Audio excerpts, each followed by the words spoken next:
জি, জয়ের সাথে আমার কি ধরনের প্রবলেম হয়েছে? আ এমনও অনে এমনও অনেক দিন বলব না।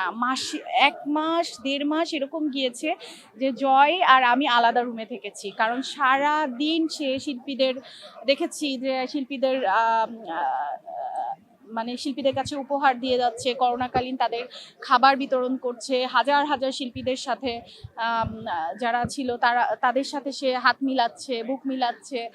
তো সেই সময় না আম যেহেতু ওই ব্যাপারটা হচ্ছে খুবই সেনসিটিভ ছিল, ভাইরাস। সো ওই ব্যাপারটা দিয়েই জয় বলত যে, "না, আমার এই অবস্থায় তোমার কাছে বা তোমার রুমে যাওয়াটা ঠিক হবে না।" সো ওই সময়টাই তো সবার আমার বললে আমি প্রতিটা নারীই সেটা জানে যে যখন একজন মেয়ে মা হবে তখন সেই সময়টাই কিন্তু সবথেকে বেশি যার সাপোর্ট জরুরি সেটা হচ্ছে স্বামী। তো তখন কিন্তু সে শুধুমাত্র এই শিল্পীদের জন্য সে এত বড় স্যাক্রিফাইস করেছে। সে দূর থেকে আমাকে ইশারা করত।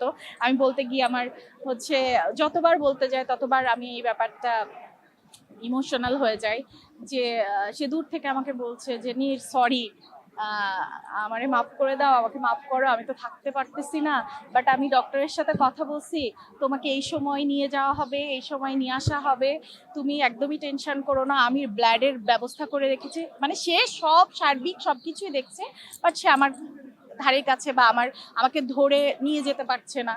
সো সে তখন অনেক মানে একটা পর্যায়ে এসে সে কান্নাও করে ফেলেছিল যে আমি সরি, আমি আসলে আমার উচিত ছিল, বাট আমার শিল্পীদেরও আমার দরকার ছিল। ওই যখন সাদেক বাচ্চু স্যার মারা গেলেন, কবরী ম্যাম মারা গেলেন, ওই প্যান্ডামিকেই আমি হচ্ছে মানে প্রেগনেন্ট ছিলাম। সো সেই সময়টাই কিন্তু ওই যে ওইগুলা দেখেই সে কাঁধে খাটিয়া নিয়ে, যেখানে ফ্যামিলি মেম্বার থাকছে না, যেখানে হচ্ছে কাছের মানুষ নাই, বাট সেখানে কিন্তু জায়েদ খান, যার কথা না বললেই নয়। আমি বলবো যে শিল্পী সমিতির শিল্পীদের মনে অনেক বড় একটা স্থান জায়েদ খান করে গিয়েছে। সো সেই জায়গাগুলো, সেই জিনিসগুলোই কিন্তু জয় শিখেছে তার কাছ থেকে, কিভাবে শিল্পীদেরকে ভালোবাসতে হয়, কিভাবে শিল্পীদের পাশে থাকতে হয়, কিভাবে শিল্পীদের জন্য চেয়ে নিয়ে আসতে হয় যে শিল্পীরা যেন ভালো থাকে। আমাদের অনেক শিল্পীরা আছে যারা অনেকেই সচ্ছল না, তাদের পাশে কিভাবে দাঁড়াতে হয়। আমি এমনও দেখেছি যে রাত ৩টার সময় ফোন দিয়েছে যে জয়, আমার অমুক ভাইকে তো পুলিশে ধরেছে, বা অমুক বোন তো হচ্ছে আমাদের হসপিটালে, চলে আয় তাড়াতাড়ি। জায়েদ খান ফোন দিয়েছে। জয় আর কোনো কথা চিন্তা করেনি, সেই অবস্থায় চলে গিয়েছে। জায়েদ ভাই তো ২ বছর ধরে বাংলাদেশে নাই, বাট এই ২ বছর ধরে সেম জিনিসটাই জয় করছে। ২টা নাই, ৩টা নাই, ৪টা নাই, যেই ফোন দিক না কেন ও ঘুমের ঘোরে এমন করে আঁতকে উঠে ফোনটা ধরে। আমি বলি, এখন ফোন ধরা লাগবে না। না, না, না, না, এই সদস্য ফোন দিছে।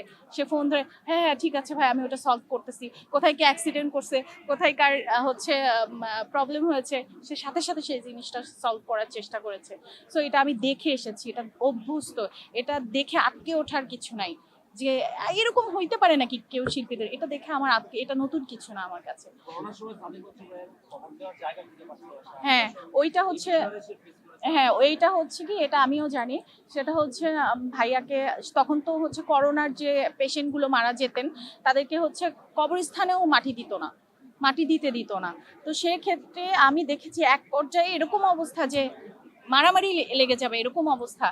তখন সে কবর খোঁড়া হয়েছে, প্রচন্ড বৃষ্টি, তখন হচ্ছে কবরে পানি উঠে গিয়েছিল এ পর্যন্ত, বাসা আসছে ভিজে টিজে একাকার, কাদা মাটি গায়ে।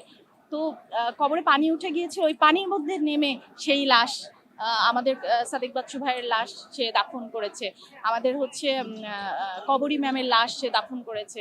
সো এই জিনিসগুলো সবাই দেখেছে, সব জার্নালিস্টরা কাভারেজ করেছে। এটা আসলে বানিয়ে বলা, নতুন করে বলার কিছু নাই, এটা সবাই দেখেছে।